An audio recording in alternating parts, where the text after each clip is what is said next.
kulan wanaagsan daawadayaal kuna soo dhawaada qodobada wararka warbaahinta xogta wararka qodobada warkeena aanu idinkugu soo gudbin doono waxaa qayb ka noqonaya badda Soomaaliya oo gacanta ka baxday Kenya oo dabaaldegtay kadib markii ay ogaatay in meesha laga saaray shaqsigii biyaha Soomaaliya difaaci jiray madaxweynaha waddanka Masar iyo saraakiil Amerikaan ah oo ku soo wajahan waddanka Kenya si ay madaxweyne Uhuru Kenyatta ay ugu hambaleeyaan guusha uu ka gaaray dagaalkii kula jiray Soomaaliya kooxda suufiyada oo baahisay cod sir ah oo laga duubay madaxweynaha Jamhuuriyadda Federaalka fadeexadaas oo saameyn weyn yeelatay iyo xaalku sida uu isku bedelay filla Soomaaliya oo qaadanaysa go'aan aan horay loo arkinin cid la bartilmaameedsan doonana waa daawan doontaan militariga laba dawladood oo qarka u saaran in gudaha Soomaaliya ay ku dagaalamaan diyaarado dagaal ayaa hawada waddanka lagu arkaya warar kala duwan ayaana ka soo baxaya deegaanada xiisadaasi ay ka taagan tahay ciidanka ahlu sunno oo dib loo hawl gelinayo iyo hoggaanka sare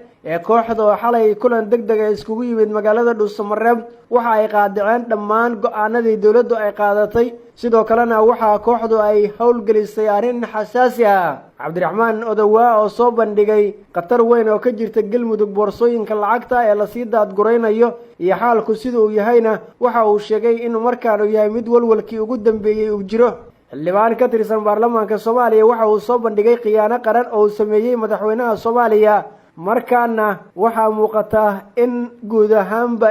is-aaminaadii kooxaha siyaasadda isku haysa ama isku haya ay meesha ka baxday wararka dibadda warkana ku daawan doontaana waxaa ka mid noqonaya kumanaan askari oo ka tirsan ciidanka militariga ah ee waddanka Turkiga ee sida gaarka u tababaran oo gaaray dalka Qatar siiba magaalada Dooxa oo saldhig weyn oo ka furtay dalka Turkiga iyo Sacuudiga oo xabsiga u dhaadhiciyay koox iskugu jirtay siyaasiyiin iyo qoraayaal taageersanna koox fadhigeedu uu yahay magaalada London ee dalka Ingiriiska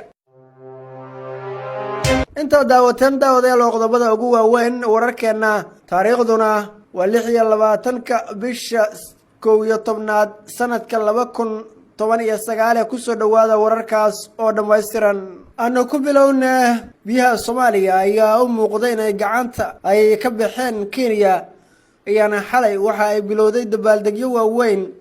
oo ay ku muujinayso sida ay guusha uga gaartay hamigeedii ku aadanaa xuduudaha iyo biyaha Soomaaliya kadib markii uu meesha ka baxay shaqsigii lafta dhuunta gashay ku ahaa muddo sanada isla markaana Kenya ka hortaagnaa dhammaan qorshayaasheeda ayaa ku afduubanaysay biyaha Soomaaliya heshiiskii qarsoodiga ahaa qaarkoodna qodobadiisa aan si toos ah loo sharaxin oo dhawaan ay wada gaareen madaxweyne Farmaajo iyo sidoo kale madaxweynaha dalka Kenya Uhuru Kenyatta ayaa ahaa mid sida la tilmaamay muujinayay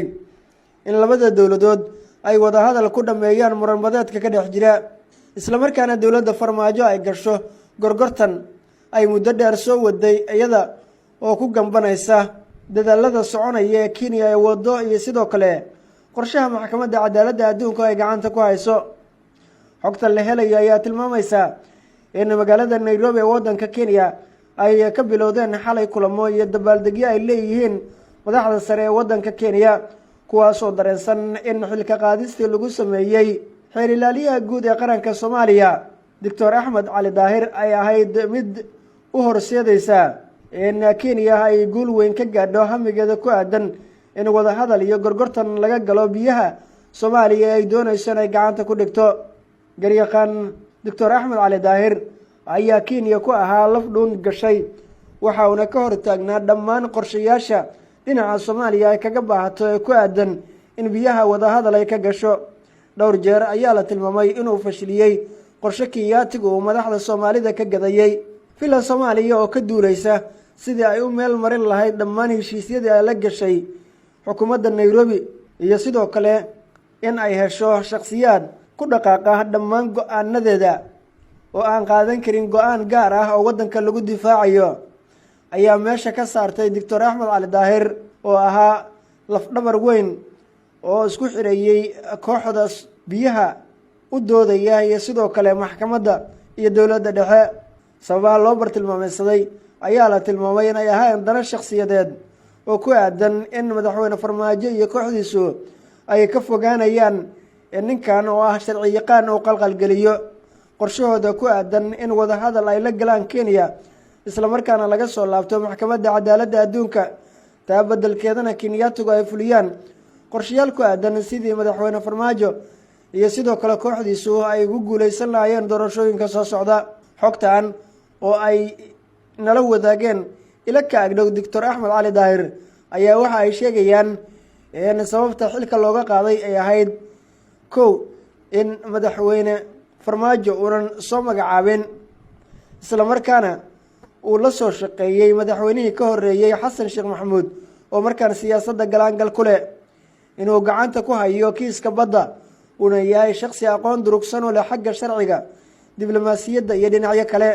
dhammaan qodobadaas oo la arko inay halis ku yihiin qorshaha filla Soomaaliya ayaa xilka looga xayuubiyay. isla wararkaas ayaanu daawadayaal ku guda jirnaayo xog la helayo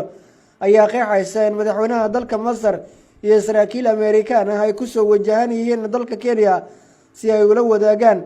hambaliyadii Mareykanka ka timid iyo sidoo kale Masar ee ku aadan Kenya guulaha ay gaartay ee ku wajahan dagaalka ay kula jirtay Soomaaliya. Generaal Cabdifataax Al-Siisi oo muddooyinkii dambeba ka dhex muuqanayay kulamada arrimaha Soomaaliya iyo Kenya iskaga xiran ayaa u soo kicitimaya dhanka geeska Afrika siiba dalalka bariga Afrika. waxa uu imaanayaa dalka Kenya halkaas oo kulan uu kula qaadanayo madaxweyne Uhuru Kenyatta isla markaana ay ka wada hadli doonaan arrimaha labada dowladood ee u dhaxeeya Soomaaliya iyo Kenya iyo sidoo kale in uu ugu hambaliyeeyo madaxweyne Uhuru in dadaalkii la sameeyay ee labada dhinac uu u muuqdo mid si miro dhalaya. qorshayaasha ka imaanaya xagga filla Soomaaliya xilka qaadistii la sameeyay iyo dhinacyo kale ayaa ah waxyaabaha ku dhiirigelinaya Generaal Siisi inuu miro dhalay heshiisyadii labada dhinac uu ka dhex waday. Generaal Siisi ayaa danaynayay in uu mar un xalliyo khilaafka ka dhex jira Soomaaliya iyo Kenya maadaama uu yahay hogaamiyaha golaha midowga Afrika isla markaana uu doonayo in uu waxqabadkiisa uu qayb ka mid ah oo ugu muhiimsan uu ka dhigo. haddii Soomaaliya laga adkaado oo dhinaca Kenya ay biyuhu u janjeersadaan waxay noqon doontaa in Generaal Siisi uu ku celceliyo carabka in labada dhinac wada hadalkii uu dhex marayay oo ahaa mid dhex maray laba dowladood oo mid walba hiba khiyaarkeeda u doonaysay in ay tan kala la heshiiso. sidoo kale waxa uu doonayaa inuu ku faano in uu badbaadiyay kiis maxkamadda cadaaladda gacanta ugu jiray isla markaana dalalka Afrika ay ayagu danahooda si gaar ah uga wada hadlayaan aynan jirin wadan kale ka dacwoonaya oo tagaya meel ka baxsan ururka loo dhan yahay ee midowga Afrika. xogta wararka ayaa daawanaysaan daawadayaal. kooxda culimada Suufiyada ayaa baahisay cod sira oo ay ka duubeen madaxweyne Maxamed Cabdullaahi Farmaajo. fadeexadan oo ah mid si weyn u taabatay madaxweynaha jamhuuriyadda ayaana durbaba aad loo dareemay. baraha bulshadu ay ku wada xiriirto ayaa lagu arkay saacadihii aanu soo dhaafnay codka madaxweynaha jamhuuriyadda federaalka Soomaaliya oo la hadlaya koox horjoogayaal oo ahayd culimada Suufiyada isla markaana uu kala hadlayay muxaadaradii dhowaan qalqal kala geliyay ee Sheekh Umul oo madaxtooyadu ay wadatay isla markaana la doonayay in magaalada Muqdisho uu muxaadaro wacyigelin ku qabto. madaxweynaha jamhuuriyadda ayaa ku dhawaaqayay erayo ay ka mid yihiin waxaan ku qanciyay Sheekh Umul in uu tanaasulo isla markaana muxaadarada uu joojiyo. adinkana waxaan idinka doonayaa in aad garooshiyo muujisaan maadaama uu yahay muwaadin Soomaaliyeed oo dalka u gurmaday isla markaana $100 ku bixiyay gurmadka masiibooyinkii wadanka ka dhacay ee kala ahaa 14 Oktoobar iyo sidoo kale fatahaadii magaalada Beledweyne. waxaa sidoo kale codka ka dhex muuqanaya koox wadaada oo Suufiya isla markaana caraysnaa oo markaas codka madaxweynaha iyo sida hadalka uu dhigay ku farxay kuwaas oo Allahu Akbar ku dhawaaqaya. arrintan waxay noqonaysaa ballan ka bax iyo sidoo kale qiyaano weyn oo lagu sameeyay madaxweynaha jamhuuriyadda maadaama uu ugu talagelin in codkiisa la baahiyo si gaaran oo telefoonka ugula hadlayay horjoogayaasha kooxdan. durbaba baraha bulshada ayaa laga dareemay hadalhaynta warkan iyo saameynta uu yeeshay waxayna noqonaysaa fadeexad weyn oo meel ka dhac ku ah madaxweynaha jamhuuriyadda Soomaaliya iyo sidoo kale sharaftiisa. durbaba hay'adaha amniga iyo qaybaha kale ee bulshada ayaa bilaabay dhaqdhaqaaq ay ku daba joogaan shakhsiyaadkii ka dambeeyey arrintaas. waxaa madaxweynaha jamhuuriyaddu uu filayey inuu la hadlayo wadaado ama culummo dareemi karaa hadallada la leeyahay iyo sida ay u mudan yihiin in loo xifdiyo, maadaama ay yihiin ammaano laba dhinac dhex maraysa oo aan ahayn hadal miiriyaha loogu talagalay. shakhsiyaadka ka dambeeyey arrintaas, codka duubistiisa iyo baahintiisa intaba ayaa la tilmaamay in la tiigsanayo maxkamadaha iyo sidoo kale cid walba oo arrintaasi wax ka qaban karta. ciidamada amniga ayaa sida la tilmaamay lagu amray inay gacanta ku soo dhigaan kooxihii ka dambeeyey falkaas. xogta wararka ayaa daawanaysaan daawadayaal. warar kala duwan ayaa inoo soo socda, bal iminkase galmudug. xiisadda galmudug ayaa cirka isku sii shareertay wixii ka dambeeyey markii dowladda federaalku ay go-aan ka qaadatay arrimaha doorashooyinka ayna ku dhawaaqday jadwalka iyo sida ay wax u soconayaan. kulamo xasaasi ah ayaa hoggaanka ahlusunna waljamaaca waxay xalay iskugu yimaadeen magaalada dhuusamareeb. kulamadaasi waxa ay u muuqdeen inay ahaayeen kuwo ku yimid xoog adimawaa oo aan waxba soo celin karin, maadaama ahlusunna guud ahaanba awoodihii iyo xoogagii ay isticmaali jirtay la kala diray oo dowladda midba dhinaca looga daray, isla markaana ciidamo ajaaniba iyo kuwo Soomaali ah oo qalabaysan ay geesaha uga higaagan yihiin. hoggaanka ahlusunna waljamaaca ayaa ku taamayey shalayto ku aadan kolkii ay waqtiga badan iyo sidoo kale awoodda badan ay haysteen ee markaas uu hogaaminayey madaxweynihii galmudug Axmed Ducaale Geelle Xaaf, xilligaas oo gorgortan siyaasadeed iyo sidoo kale mid awoodeedba dowladda dhexe ay kula jireen. kooxda oo iyadu gacanteeda isku burburisay ayaa markaan waxa ay dareensan tahay in guud ahaanba laga saaray meesha wixii rajo ah ay ka qabtay inay weli sii noolaato. dowladdu waxa ay tirtirtay dhammaan wixii heshiisyaha ee la gashay ahlusunna waljamaaca oo uu ahaa midkii ugu dambeeyey ogolaashihii loo ogolaaday in ay ahlusunna hesho 13 xildhibaan oo ka tirsan 89 xildhibaan ee baarlamaanka galmudug uu ka koobnaan doono. kooxda oo ciidamo ay geesaha ka fadhiyaan ayaa kulankii xalay wuxuu ahaa mid inta badan shalayto ku saabsanaa, madaxduna ay ishaaraamayeen. xogta la helaya ayaa tilmaamaysa in la isku raacay in guud ahaanba qorshahan laga soo horjeesto, isla markaana ahlusunna ay geed gaaban iyo mid dheerba ay u korto sidii ay uga hor imaan lahayd tillaabooyinka dowladda. kulanka waxaa soo xaadiray hogaamiyaha guud ee golaha fulinta ahlusunna waljamaaca iyo sidoo kale madaxa golaha xukuumadda ee maamulka galmudug, kaadiriin kale iyo sidoo kale shakhsiyaad kale oo siyaasiyiin mucaarada ay ka mid yihiin. waxaa la istusay in dhammaanba doorashada galmudug ay tahay markaan mid af libaax ku dhacday, isla markaana kooxda nabad iyo nolol ay siday doontaan u maamusheen. duubabka dhaqanka iyo qabaa'ilka oo kuwo badan oo ka mid ah laga dulbootiyey talooyinka iyo sidoo kale go-aan gaarista ayaa ah waxa ugu badan ee markaan shakiga ku abuuray ahlusunna. xogta wararka ayaa daawanaysaan daawadayaal. isla arrimaha galmudug mar baan usoo laaban doonaa, bal iminka milatariga laba dowladood ayaa qarka u saaran in gudaha Soomaaliya ay ku dagaalamaan. diyaarada dagaal ayaana lagu arkaya hawada goobahaas. ciidan milatari ah oo isku muuqda isla markaana laba dowladood ka socda ayaa ku kala sugan degmooyin isku muuqda oo aan sidaa u kala fogeyn. waxaa labada ciidan soo kala dhex gashay xurguf ku aadan midka deegaanadaasi maamulaya iyo midka asagu waajibaad uu ka saaran yahay inuu amnigooda gacanta ku hayo. labada dowladood oo loolan adag uu ka dhexeeyo ayaa markaana daaqada iska arkay. mid ka mid ah ayaana diyaaradaheeda dagaalka howlgelisay. xogta aanu ka helayno deegaano dhaca xadgudbeneedka ay wadaagaan Soomaaliya iyo Kenya ayaa ku soo warramaya in ciidamada militariga Itoobiya ay isku dayayaan inay gacanta ku dhigaan degmooyinka Balad Xaawo iyo sidoo kale Luuq iyo degmada Ceelwaaq, halkaas oo ciidamada Kenyaatigu ay saldhigyo waaweyn ku leeyihiin isla markaana ay u aqoonsadeen inay yihiin deegaano ka tirsan dhulka Kenya.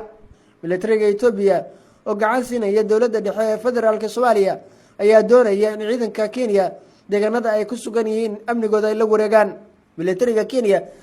ayaa ka soo horjeestay tillaabooyinka ay wadaan ciidamadani ka socda dalka Itoobiya oo qaarkood la sheegay in dhowaan ay xuduudda ka soo gudbeen. hawada deegaanadaas ayaa lagu arkay diyaaradaha qumaatiga u kaca ee labada dowladood ay leeyihiin, siiba kuwa ciidanka Kenya ayaa lagu arkayaa iyagoo hawada ciidamada Itoobiya deegaanada ay ku sugan yihiin ku duulaya. Itoobiya ayaa la socota dhaqdhaqaaqa Kenyaatiga, waxayna ciidamadeedu diyaar u yihiin in ay dagaal la galaan haddii la soo weeraro goobaha ay maamulaan, ama sidoo kale ay dareemaan in Kenya ay jawaab military bixinayso. dadka ku sugan deegaanadaas ayaa tilmaamay in labada ciidan ee shisheeyaha ah ee markan isku jeeda cadaawaduna ay ka dhaxayso ay yihiin kuwa mid walba hiba uunan dhankiisa dadka shacabka u turaynin. ciidanka Kenyaatiga ayaa looga bartay inay duqeeyaan shacabka goobaha ay ku sugan yihiin iyo deegaanada miyiga ah, ayna burburiyaan shirkadaha isgaarsiinta iyo goobaha ganacsi ee ku yaala gobolka Gedo. halka ciidanka Itoobiyana sidoo kale ay caan ku yihiin in ay laayaan dadka shacabka ah marka ay dareemaan cabsi dhinaca shabaab ah ama qaraxyo lala eegto. waa laba cadow ayay yidhaahdeen dadka gobolka Gedo, kuwaas oo geesaha nooga hareeraysan. xildhibaan ka tirsan golaha shacabka Soomaaliya ayaa soo bandhigay khiyaano qaran oo uu sheegay in uu sameeyey madaxweynaha jamhuuriyadda Soomaaliya, waxaana meesha ka baxay guud ahaan wixii isfahan siyaasadeed ahaa ee la filayay inuu dalka ka dhaqan galo. dowladda federaalka waxaa laga filayay in guud ahaanba ay meel mariso wixii heshiisyo ahaa ee ay la gashay kooxaha siyaasadda kula tartamaya si isfahanka siyaasadda ee qaybaha bulshada iyo sidoo kale isku kalsoonida is-aaminaadu ay sare ugu qaadanto. xisbiyada ay ka mid yihiin kuwa ay hogaamiyaan madaxweynayaashii hore ee Soomaaliya xasan sheekh shariif sheekh axmed iyo siyaasiyiin kale oo caan ah iyo madaxweyne Farmaajo ayaa dhowaan kulan ay yeesheen waxay ku heshiiyeen in ciidamada iyo awoodaha dowladda in ay noqdaan kuwa ka madax bannaan siyaasadda iyo waxyaabaha ay ku loolamayaan kooxaha tartanku ka dhaxeeyo. arrintaasi waa ay guuldarraysatay oo waxaa la tilmaamay in ciidanka hay'adda nabad sugidda iyo sirdoonka qaranka Soomaaliya loo isticmaalay handadaad lagu sameeyay xubno dowladda ka tirsan, siiba xildhibaanada mucaaradka ah. xildhibaan Cabdifataax Ismaaciil Daahir oo ka tirsan golaha shacabka ayaa sheegay in madaxweyne Farmaajo uu guud ahaanba burburiyey 4 maalin aynu soo dhaafnay wixii heshiisyo ahaa ee ay la galeen. ciidanka la adeegsaday ee nabad sugidda ka tirsan ayaa la tilmaamay in ay ahaayeen koox yar oo garoonka diyaaradaha shaqaaqo ka samaysay. qorshahan dad ayaa ku tilmaamay in looga gol leeyahay sidii loo sharaf dili lahaa taliyaha hay'adda nabad sugidda iyo sirdoonka qaranka Soomaaliya Fahad Yaasiin oo asagu dhexdhexaadiye ka ah dhinacyada mucaaradka iyo sidoo kale madaxtooyada. niisa war ay soo saartana waxay ku beenisay in ciidamadeedu ay ka qayb qaateen shaqaaqo ka dhacday garoonka diyaaradaha mas'uuliyiin dowladda ka tirsan oo mucaaradana lagu bartilmaameysaday. qaybihii ugu dambeeyay ee wararkana ayaa daawadayaal ku guda jirnaaye. wasiirkii hore arrimaha gudaha Soomaaliya ahna xildhibaan ka tirsan golaha shacabka ayaa soo bandhigay sida Galmudug markaan qatar weyn ay uga jirto boorsooyinka lacagaha ah ee la sii daabulayo iyo sida ay wax isku doomareynayaan. Cabdiraxmaan Odowaa oo ka mid ah musharaxiinta u taagan hoggaanka madaxweynaha Galmudug ayaa sheegay in guud ahaanba arrimihii Galmudug oo la xiriiray in qaybaha bulshadu ay samaystaan maamul ay ku kalsoon yihiin oo ayagu ay leeyihiin oo meesha ka baxay qorshahaas, isla markaana filla Soomaaliya ay afduubatay wixii howlo ahaa ee ka jiray halkaas, cadaaladuna ay noqotay mid ceel ku dhacday. sidoo kalena waxa uu sheegay in laaluush iyo lacago badan la isku dabamarsiinayo magaaladaas, lana doonayo in dadka la afduubto siyaasad ahaan iyo sidoo kale bulsho ahaan intaba. halka wararkaas daawadayaal idinkaga imanayaan warbaahinta xogta warka iminka wararka dibadda. kubnaan ka tirsan ciidamada militariga ee sida gaarka u tababaran ee waddanka Turkiga ayaa waxaa loo daabulay dhanka magaalada Dooxa ee xarunta waddanka Qatar. ciidanka Turkiga oo tiradooda lagu qiyaasay 5,000 oo askari ayaa waxa ay ka degayaan magaalada Dooxa, halkaas oo saldhig weyn ay ka samaysteen. Turkiga ayaa sameeyay saldhiggii ugu horeeyay ee uu ka samaysto waddanka Qatar kadib markii heshiis uu dhex maray labada dowladood. saldhigan ayaa loo soo daabulay diyaaradaha dagaalka ee dalka Turkiga iyo sidoo kale ciidamada militariga kuwaas oo fariisimo waaweyn ka samaysanaya gudaha dalkaasi. 5,000 oo askari oo ah ciidanka Turkiga ayaa la sheegay inay la howlgeli doonaan cutub kale oo ka tirsan ciidamada wadanka Qatar. tilaabadan waxay u muuqataa in Turkigu kaga gol leeyahay sidii wadankan yar uga difaaci lahaa